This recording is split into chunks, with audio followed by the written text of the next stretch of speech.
时候呢，藏好这个螺丝呢，我们全部倒到这个高汤里面去。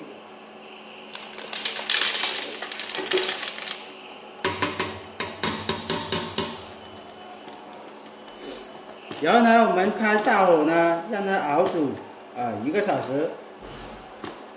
1个小时之后呢，我们再来调味。我们在熬这个螺丝汤底的时候呢，之前呢，就是把这个紫丝叶准备好的这个紫丝叶放下去一起呢进去熬煮。这个紫丝叶呢，我们放下去，要熬煮个10到20分钟的时候呢，我们要把这个紫丝叶呢把它捞起来，不要让它在里面呢一直熬制。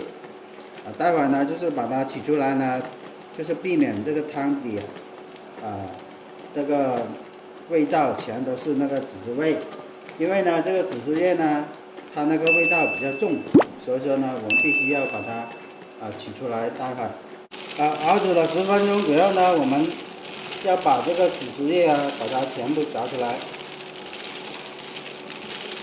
凿出来呢不要，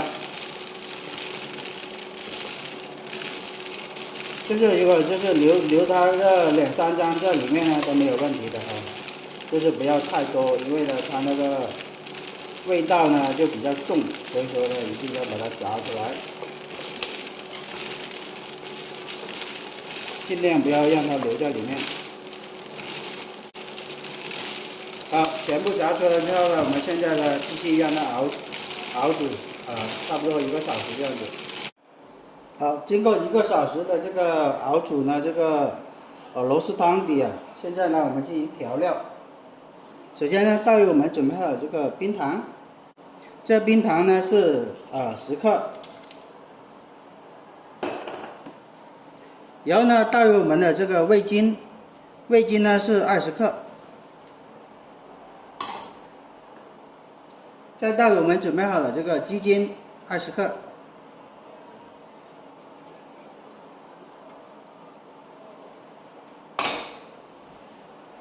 然后呢，十双香呢是1克，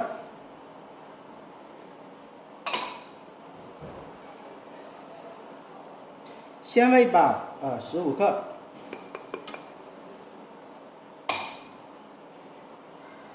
普通的盐20克，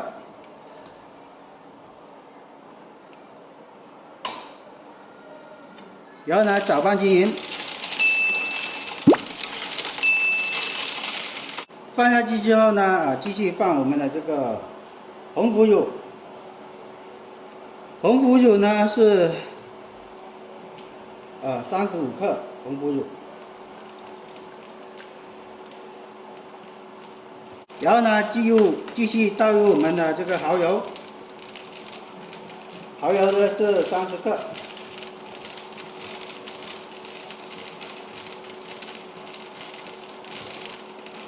最后呢，倒入我们准备好的这个米酒20克。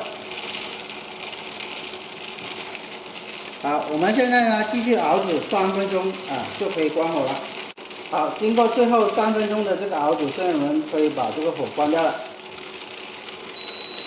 这时候呢，我们的这个螺丝汤底呢就已经是做好了。